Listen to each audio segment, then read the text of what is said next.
아멘. 예수님은 팔복을 설명하면서 마지막 8번째 복에 대해서 이렇게 말씀하십니다. 마태복음 5장 8절 우리가 지금 읽었는데, 의를 위하여 박해를 받는 자는 복이 있나니 천국이 그들의 것임이라. 그러니까 박해를 받는 자, 핍박을 받는 자, 고난을 받는 자가 복이 있고 그들이 하나님 나라의 백성임이라, 이렇게 말씀하십니다. 성경은 일관되게 우리 성도들에게 고난과 박해가 있을 것을 일관되게 계속해서 말씀합니다. 우리 디모데후서 1장 8절 보니까 후반부에 오직 하나님의 능력을 따라 복음과 함께 고난을 받으라, 이렇게 얘기하고, 디모데후서 3장 12절 보니까 무릇 그리스도 예수 안에서 경건하게 살고자 하는 자는 박해를 받으리라, 이렇게 이야기하고, 로마서 8장 17절 후반부에도 우리는 그리스도와 함께한 상속자니 우리가 그와 함께 영광을 받기 위하여 고난도 함께 받아야 할 것이니라, 이렇게 이야기합니다. 그러니까 성경은 계속해서 일관되게 우리 성도들에게 고난과 박해, 핍박 이런 것들이 있을 것을 이야기합니다. 성경이 말하는 고난과 박해는 어떤 금욕주의나 고행주의가 말하는 어떤 고난과 박해가 아닙니다. 일부러 우리 몸에 어떤 어려움과 이렇게 어떤 학대를 가함으로써 우리가 어떤 높은 수준에 도달하거나 그들이 말하는 어떤 그런 고행을 통하여서 어떤 구원에 이르는 형태가 아닙니다. 혹은 어떤 우리가 복을 받기 위한 하나의 조건으로 이렇게 더 센 핍박과 박해를 받으면 더 센 복을 받고, 뭐 이런 식의 어떤 복을 받기 위한 조건으로, 하나님 나라에 들어가는 조건으로 핍박과 박해를 받아야 하는 것도 아닙니다. 팔복은 복을 받기 위한 조건이 아니라 이미 복을 받은 사람의 상태에 대한 설명이라고 우리가 계속해서 이야기했습니다. 그러니 의를 위하여 박해를 받는 자가 복을 받는 것이 아니고 이미 복을 받은 사람이 의를 위하여 박해를 받는 것입니다. 고난이 있고 박해가 있다는 것은 지금 복받은 사람의 증상이다라고 설명하고 있는 것입니다. 성경은 복에 대한 이야기로 가득합니다. 하나님께서 복 주신 사람들의 이야기로 가득합니다. 창세기 1장부터 사람을 창조하고 나서 하나님께서 복을 주시기 시작하십니다.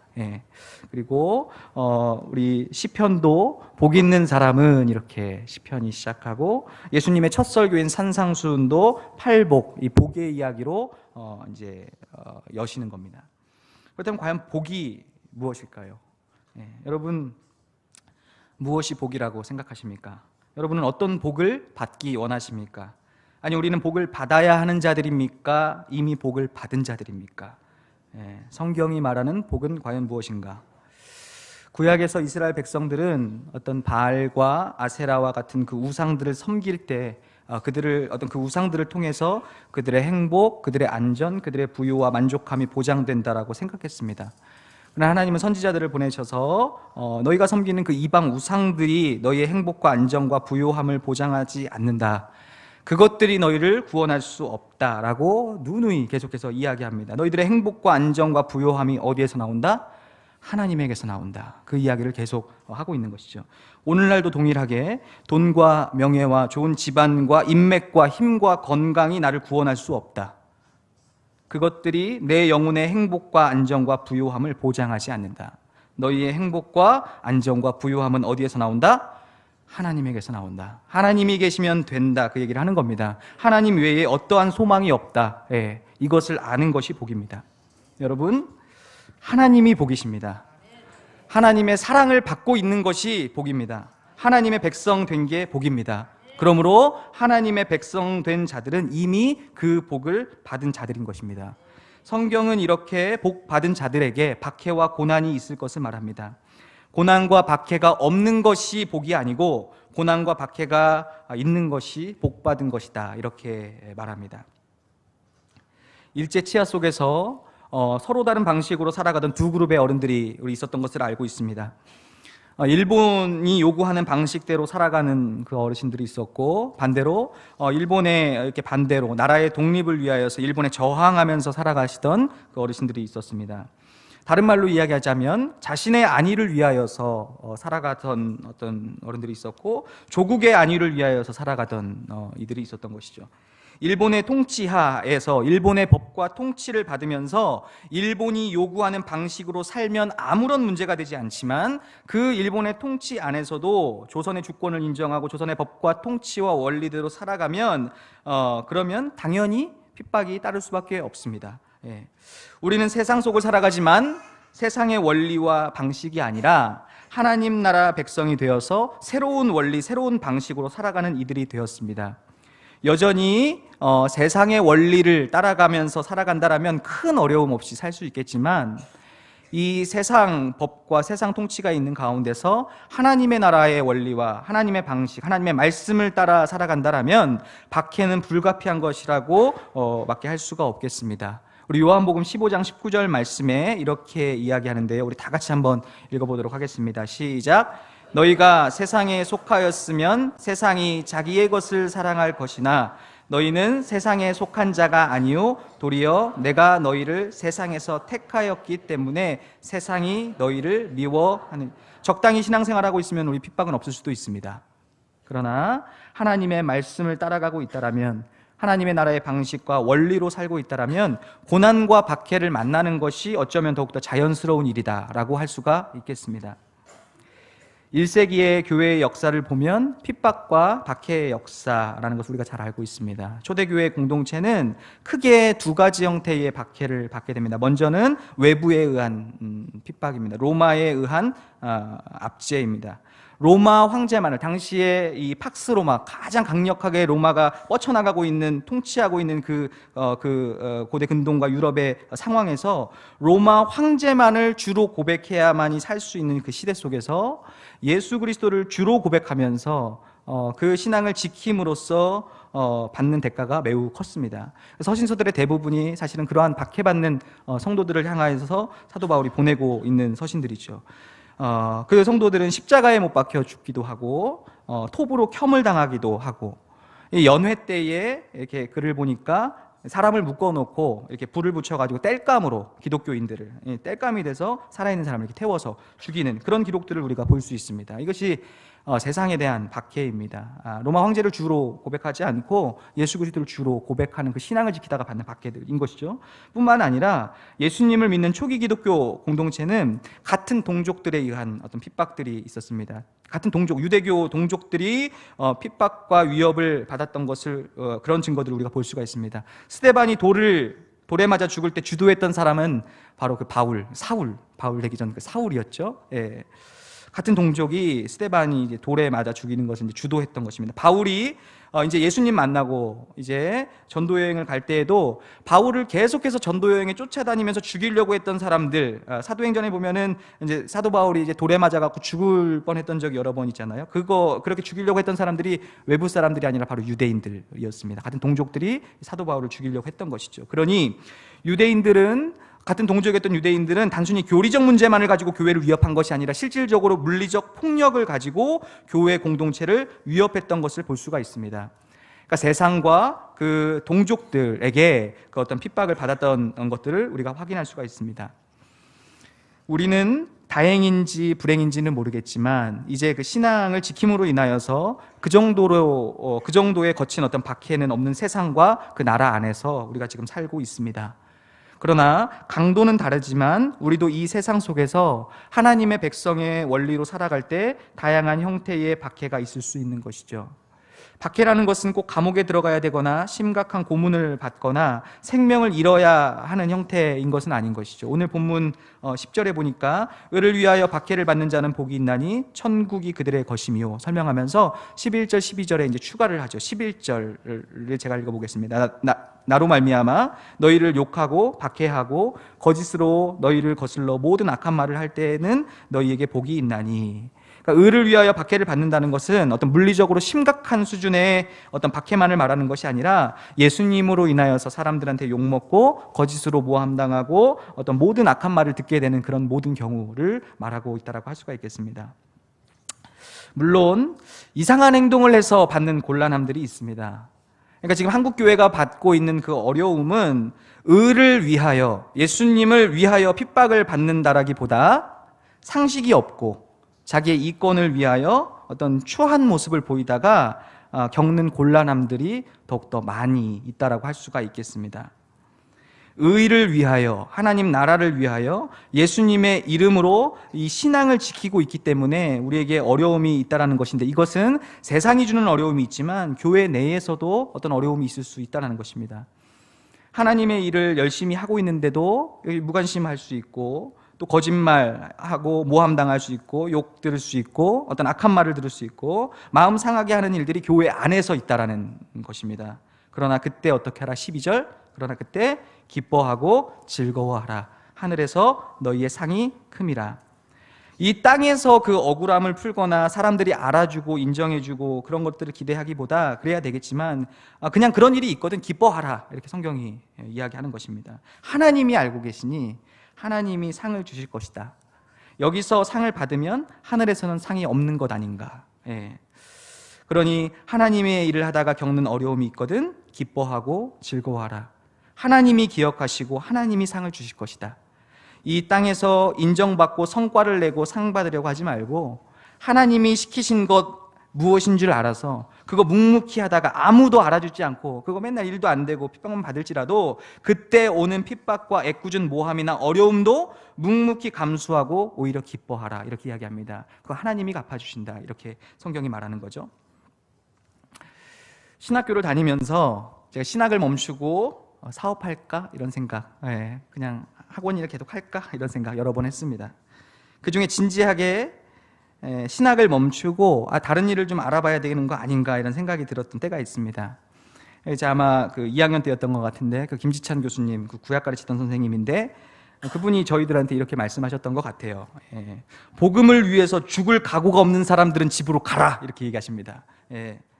복음을 위해서 죽을 각오가 없는, 그 정도 각오가 없는 사람들은 다 집으로 가라, 이렇게 얘기하는 겁니다.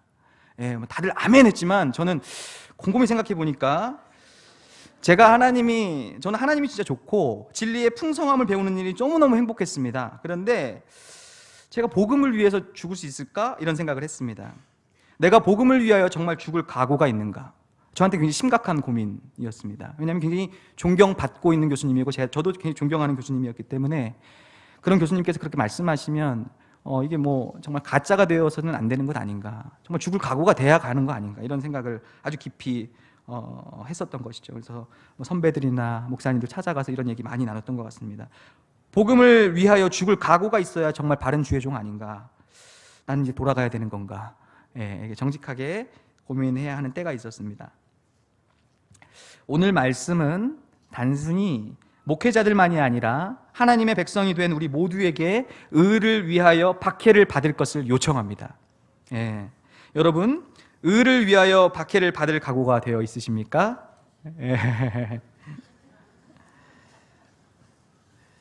여러분, 가만 생각해 보면 이 문제는 우리의 의지와 결단의 문제가 아니라는 것을 깨달을 수가 있습니다. 우리의 의지와 결단으로는 그 의를 위하여 받는 박해를 감당해낼 힘이 없다라는 것을 우리가 잘 알고 있습니다.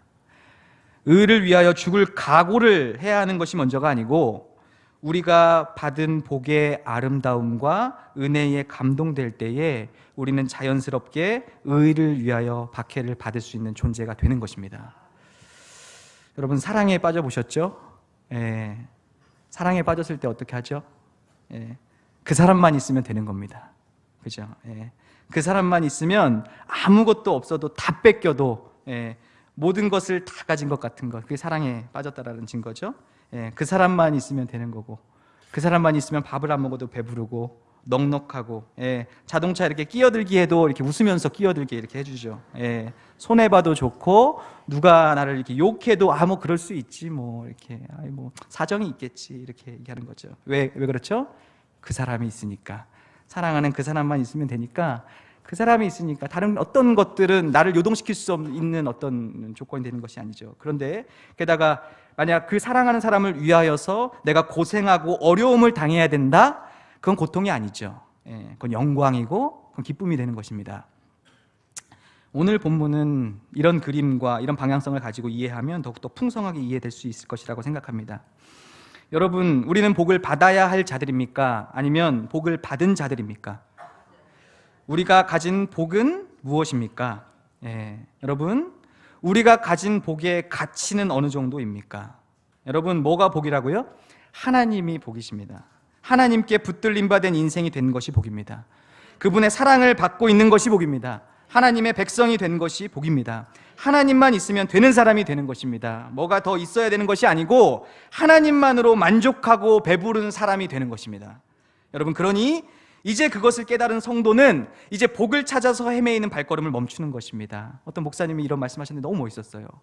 구원받는다라는 것은 복을 찾아 헤매이는 발걸음을 멈추는 것이다. 왜죠? 내가 받은 이 복이 너무 크고 영광스럽기 때문에, 이미 너무 큰 복을 받았기 때문에 이제 그 복을 찾아서 헤매이는 그 목마른 발걸음을 멈추는 것이죠. 그러니 우리가 기도해야 되는 것은 의를 위하여 박해를 받을 수 있는 마음을 주십시오, 이게 아니라 우리가 가진 지금 이 복, 우리가 지금 얼마나 복된 존재가 된 것인지, 얼마나 놀랍고 아름답고 영광스러운 것인지 이 복에 대해서 내가 알게 하여 주시고 내 눈을 열어주십시오 라고 먼저 기도해야 되는 것입니다. 그렇지 않으면 우리는 우리의 각오만을 가지고 의를 위한 박해는커녕 작은 고난 하나도 견딜 수가 없게 됩니다. 여러분, 하나님 사랑하면 끝나는 겁니다. 여러분, 신앙은 바로 그거 아닙니까? 하나님 좋아하는 사람이 되면 끝나는 겁니다. 내가 사랑하는 하나님을 위하여 수고와 고생은 그건 고난이 아니라 영광과 기쁨이 되는 것입니다. 하나 더, 세상 모든 사람들은 죽음을 기다리면서 살아갑니다. 왜 그렇죠? 죽음이 끝이라고 생각하기 때문에. 죽음 전에 뭔가를 다 해야 됩니다. 그러나 성도는 죽음을 통과한 사람들입니다. 죽음을 이미 통과하여서 우리는 영원을 잇대어서 영원 속을 살아가고 있는 사람들입니다. 죽음이 끝이 아니고 죽음은 이미 통과했고 우리는 지금 영원 속을 살고 있는 사람들이죠. 그리스도와 함께 죽고 그리스도를 믿는 믿음 안에서 산다. 그게 무슨 얘기죠? 우린 죽음을 통과했고 믿음으로 영원 속을 살아간다는 말 아니겠습니까? 세상은 죽음을 기다리고 있습니다. 그렇기 때문에 죽으면 안 되는 겁니다. 사라지면 안 된다고 생각하는 겁니다. 고통과 고난이 자신의 죽음 이전에 있어서는 안 된다라고 생각하는 겁니다. 죽기 전에 어쨌든 이 땅에서 자기 이름과 명성과 행복과 모든 것을 이뤄내야 된다라고 생각합니다. 그러나 성도는 죽음을 통과한 사람들입니다. 영원 속을 살아가는 사람들입니다. 죽음 이후에 영원한 행복을 바라보며 살아가는 사람들입니다. 그러니 주어진 하루하루에 성실하게 일하고 아무도 몰라주고 욕하고 비방해도 흔적 없이 사라질 수 있는 존재가 되는 것입니다. 그러니 고통 속으로, 죽음 속으로 들어갈 수 있는 사람들이 되는 것입니다. 이와 같이 하나님의 은혜와 사랑, 하나님의 아름다움, 하나님 나라의 영광스러움에 붙잡혀서 하나님 나라를 위하여, 의를 위하여, 예수님의 이름을 위하여 고통 속으로, 죽음 속으로 걸어 들어갔던 믿음의 선배들이 있었던 것이죠. 복음서와 서신서, 또 신약의 성도들, 구약의 성도들, 오늘날에도 회교권과 어떤 북한에서는 극심한 박해 속에서도 이 신앙을 지키기 위해서 고통과 죽음을 택하는 사람들이 오늘날에도 지금 있는 것이죠. 이 사람들의 박해를 견뎌낼 수 있는 힘은 각오에서 나오는 것이 아니고 하나님과 하나님 나라의 아름다움과 영광에 사로잡혔기 때문이라고 할 수가 있겠습니다. 우리가 짐 엘리엇을 알고 있습니다. 시카고 휘튼에서 공부했고 수석으로 졸업했고 에콰도르 아쿠아족에게 선교사로 그 20대 때에 자원하는 미국 아주 명문 그 리더십이었죠. 복음을 전하러 가서 도착하자마자 죽임을 당합니다. 그가 죽었을 때 신문들이 어떻게 이야기했죠? 이 얼마나 낭비인가, 그 훌륭한 자원 그 죽어서 얼마나 낭비인가, 이렇게 일제히 보도했지만 짐 엘리엇은 생전에 어떤 말을 했죠? 영원한 것을 얻기 위하여 영원하지 않은 것을 포기하는 것은 결코 어리석은 일이 아니다. 짐 엘리엇도 이 영원한 하나님의 나라와 하나님의 영광과 아름다움에 사로잡혔기 때문에 이런 말과 삶의 선택을 할 수 있었던 것이죠. 또 하나 복과 관련해서 생각해 볼 것은 이것입니다. 하나님 나라의 원리는 복받은 내가 복이 되어서 그냥 끝나는 것이 아니고 복받은 내가 이제 복이 되어서 복이 없는 곳으로 가서 복을 받게 하는 것, 이게 하나님 나라의 확장의 원리라고 할 수가 있겠습니다. 복은 나만 받고 끝나는 것이 아니고 복은 사명과 연결되어 있는 것입니다. 창세기 1장 28절에서 하나님이 사람을 창조하시고 복을 주시는 장면인데 우리 다 같이 1장 28절 다 같이 읽어보겠습니다. 시작. 하나님이 그들에게 복을 주시며 하나님이 그들에게 이르시되 생육하고 번성하여 땅에 충만하라. 땅을 정복하라. 바다의 물고기와 하늘의 새와 땅에 움직이는 모든 생물을 다스리라. 하나님은 사람을 창조하시고 복을 주십니다. 그리고 뭘 하게 하시죠? 사명을 맡기십니다. 이 모든 것들을 잘 다스려라. 풍성하게. 사람이 이 복받은 사람이 가서 다스리는 땅을 복되게 만들어가는 것이 이 지금 최초 사람의 사명이었던 것이죠. 창세기 12장 2절과 3절에서도 하나님께서 아브라함을 불러내셔서 복을 주시면서 이런 말씀을 하시는데요. 우리 2절과 3절을 다 같이 한번 읽어보도록 하겠습니다. 내가 너로 큰 민족을 이루고 내게 복을 주어 내 이름을 창대하게 하리니 너는 복이 될지라. 너를 축복하는 자에게는 내가 복을 내리고 너를 저주하는 자에게는 내가 저주하리니 땅의 모든 족속이 너로 말미암아 복을 얻을 것이라 하신지라. 아브라함을 통하여 한 국가를 만들 것을 약속하시면서 아브라함에게 복을 주시죠. 근데 거기서 끝나는 게 아니라 마지막에 뭘로 끝나죠? 너네 나라만 복받는 게 아니라 너희 나라를 통해서 이 가나안의 이 유럽과 아프리카와 아시아를 이 연결할 수 있는 그 중심에 이스라엘을 두어서 이 이스라엘 때문에 여기만 복받는 것이 아니라 누가 복을 받는다? 모든 민족이 복을 받게 하는 것. 복이 되어서 복이 없는 곳에서 복되게 만들어가는 것이 하나님의 나라의 원리인 것입니다. 여러분, 우리가 이렇게 인정하든 인정하지 않든 복된 존재가 되었는데 우리가 복된 존재가 된 것은 누구 때문입니까? 바로 복이신 예수님이 우리에게 오심으로 우리가 복된 존재가 되는 것입니다. 팔복은 사실 이런 구도인 것이죠. 예수님이 가난해지심으로 천국이 우리의 것이 되는 것입니다. 예수님이 애통해지심으로 우리가 위로를 얻게 되는 거고, 예수님이 온유해지심으로 우리가 땅을 기업으로 얻게 되는 거고, 예수님이 줄이고 목말라지심으로 우리가 배부름을 얻었고, 예수님이 긍휼히 여겨주심으로 우리가 긍휼히 여김을 받았고, 예수님의 청결하심으로 우리가 하나님을 보았고, 예수님이 화평하게 하심으로 우리가 화평케 되었습니다. 예수님이 의를 위하여 박해를 받으심으로 우리가 하나님 나라 백성이 되는 것입니다. 복이신 예수님의 사역으로 우리는 복된 하나님의 백성이 되는 것입니다. 그러면 복이 된 우리는 여기서 멈춰버리고 끝내는 것이 아니라 어디로 가야 되죠? 복이 없는 세상 속에 들어가서 그곳이 하나님 나라가 되게 하는 것입니다. 여러분, 그곳에 하나님 나라는 어떻게 임하는 것입니까? 우리에게 하나님 나라가 어떻게 임하였습니까? 우리가 어떻게 하나님 나라의 백성이 되었죠? 예수님이 죽으심으로 우리에게 하나님의 나라가 임하였습니다. 하나님의 나라의 원리는 힘과 돈과 어떤 명예가 가득한 곳에 이렇게 임하고 건설되는 것이 아니라 우리가 죽는 곳에 하나님의 나라가 임합니다. 이것은 하나님의 나라의 원리만이 아니라 우리의 창조와 생명의 원리이기도 한 것이죠. 생명이 가장 고귀한 생명이 출생될 때에는 어머니가 10달 동안 그 죽음과 같은 산고를 치러내고 키워낼 때에도 갖은 수고와 노력을 가지고 그 한 생명을 키워내게 되는 것입니다. 성도가 의를 위하여 받는 박해는 아무 의미 없는 고난과 박해와 어려움이 아니라 대개는 바로 이 과정, 복이 없는 곳에 내가 복으로 가서 그것을 복되게 하기 위한, 생명이 태어나게 하기 위한, 하나님의 나라가 임하게 하기 위한 고난과 박해일 가능성이 큽니다. 여기 양화진, 가까운 곳에 양화진 있는데 우리나라에 복음 전하러 오셨다가 목이 잘려서 죽으시고 병이 걸리시고 아들을 잃으시고 아내를 잃으시고 선교사님들의 희생과 죽음을 통해서 우리가 복된 존재가 된 것이죠. 여러분, 의를 위하여 받는 박해가 있으십니까? 성경은 복 있는 사람은 의를 위하여 핍박을 받는 자다, 박해를 받는 자다라고 말하고 있습니다.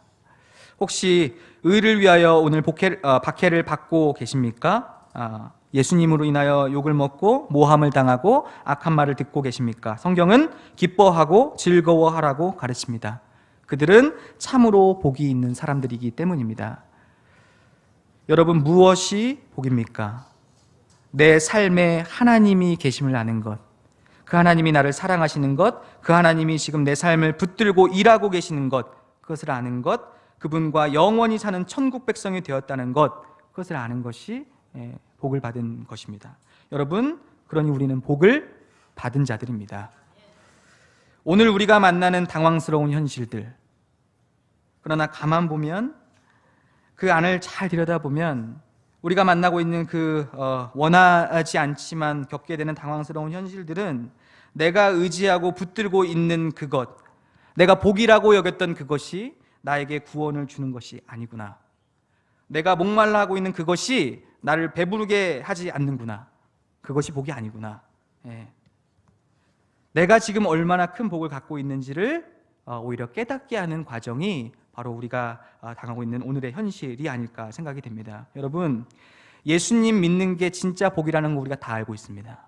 그런데 오늘의 우리가 하나님께서 우리에게 허락한 오늘 하루하루는 바로 우리가 알고 있는 이 내용들, 예수님 믿는 거 진짜 복이라는 거, 이미 알고 있는 내용을 진짜 내 삶이 되게 하게 하는 과정일 수 있는 것이죠. 그래서 이제 하나님으로 배부른 사람, 하나님께서 함께 하시니 오늘이 만족하고 기쁜 사람, 하나님과 함께이면 그냥 어디를 가도 되는 사람, 하나님이 좋아서 하나님의 말씀대로 가기를 원하는 사람, 하나님을 위하여서 고난과 박해를 영광과 즐거움으로 여기는 사람, 마치 사도 바울처럼, 마치 믿음의 선배들처럼, 마치 선교사들처럼.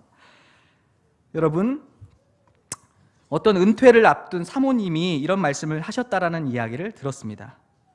사모님이 이런 얘기를 하시는 거예요. 은퇴를 앞두고 난 가난이 싫어. 사모님께서, 아니 사모님 그게 무슨 얘기십니까? 그 믿음 없는 소리 하십니까? 사모님이 되셔갖고. 그게 은퇴를 앞둔 사모님 입에서 나올 만한 말이냐고. 사모님이 이렇게 얘기하시는 거예요. 나는 가난이 싫어. 그런데 가난이 두렵지는 않아.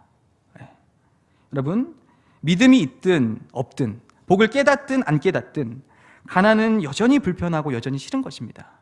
믿음이 있는 사람도, 복을 깨달은 사람도 가난은 불편하고 싫은 것입니다. 가난은 여전히 불편하고 싫지만, 그러나 그 가난이 삶을 흔들 만큼 두렵게 하지 않고 하나님이 주시면 그 가난을 기꺼이 감수해낼 수 있는 분이 됐다라는 고백이 바로 이 사모님의 고백이라고 생각합니다. 여러분, 믿음이 있어도 고통과 핍박은 싫은 것입니다.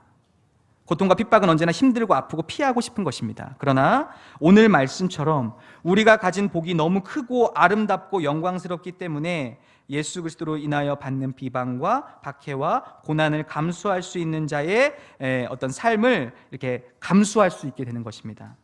박해를 두려워하지 않는 사람이 되는 것입니다. 세상의 모든 사람은 고난과 핍박을 피하려고 하지만 이 하나님의 아름다움에 사로잡힌 성도는 하나님이 말씀하시면 고난과 핍박 속으로도 들어갈 수 있는 사람이 되는 것입니다. 세상은 그러한 우리를 통하여서 하나님을 궁금해하는 것입니다. 그리고 우리가 그렇게 할 때 하나님 나라의 문이 열리게 되는 것입니다. 예수님 믿는 이 복에 대한 아름다움과 영광의 그 믿음의 눈이 열리시고 정말 저와 여러분들이 복이 되셔서 저와 여러분들이 속한 가정과 학교와 일터와 지역을 복되게 만드시는 저와 여러분들 되시기를 바라겠습니다.